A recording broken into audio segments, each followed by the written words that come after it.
राघव एक नवोदित पत्रकार अजीब और रहस्यमयी घटनाओं पर लेख लिखने के लिए जाना जाता था। उसे एक दिन किसी अनजान शख्स से एक पत्र मिला।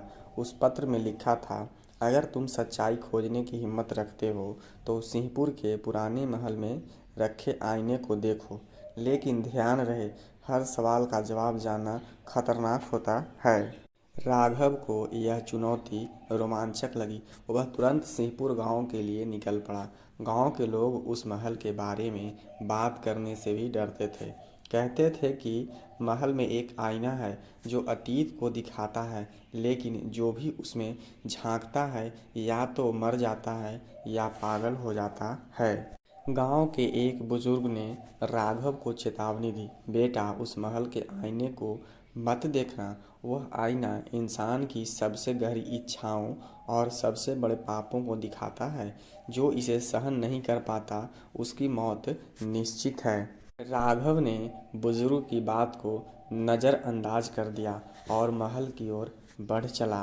रात का समय था और चांदनी में महल किसी डरावने दृश्य की तरह लग रहा था। महल के अंदर घुसते ही राघव को ठंडक का एहसास हुआ। हर दीवार पर समय की मार साफ दिख रही थी और पूरा महल धूल और सन्नाटे में डूबा हुआ था। आईना महल के सबसे आखिरी कमरे में था। कमरे का दरवाज़ा खुद से ही खुला, जैसे किसी ने राघव का इंतजार किया हो।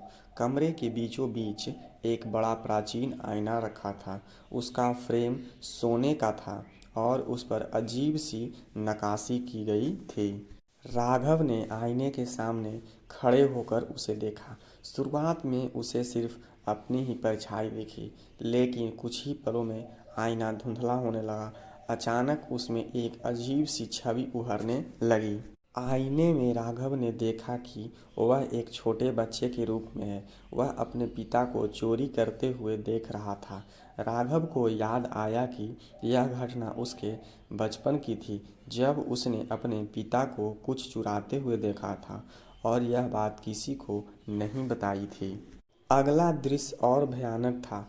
उसने देखा कि वह अपने सबसे अच्छे दोस्त को धोखा दे रहा है। राघव को पसीना आने लगा। आईने में एक के बाद एक उसकी जिंदगी के सारे गहरे और शर्मनाक राज सामने आने लगे।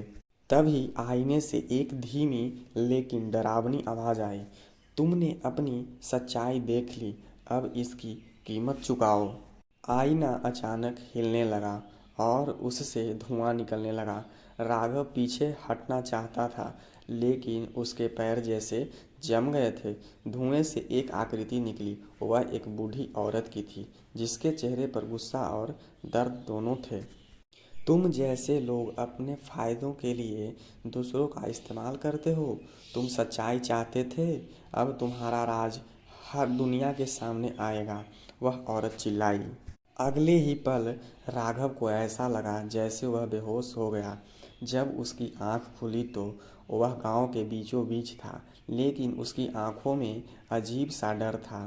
गांव वालों ने बताया कि राघव अब आईने में जो देखा वही बड़बड़ाता रहता है। वह पागलों की तरह लोगों को बताने की कोशिश करता है कि आईने में उसने क्या देखा, लेकिन कोई उसकी बातों पर यकीन नहीं करता। कुछ दिनों बाद राघव लापता हो गया। लोग कहते हैं कि वह फिर से उस महल में गया था और आईने ने उसे अपने अंदर समा लिया। आज भी सिंहपुर के लोग उस महल में जाने से डरते हैं। और वे कहते हैं कि अगर तुमने उस आईने को देख लिया तो या तो तुम्हारा सच तुम्हें मार डालेगा या तुम्हें हमेशा के लिए खामोश कर देगा।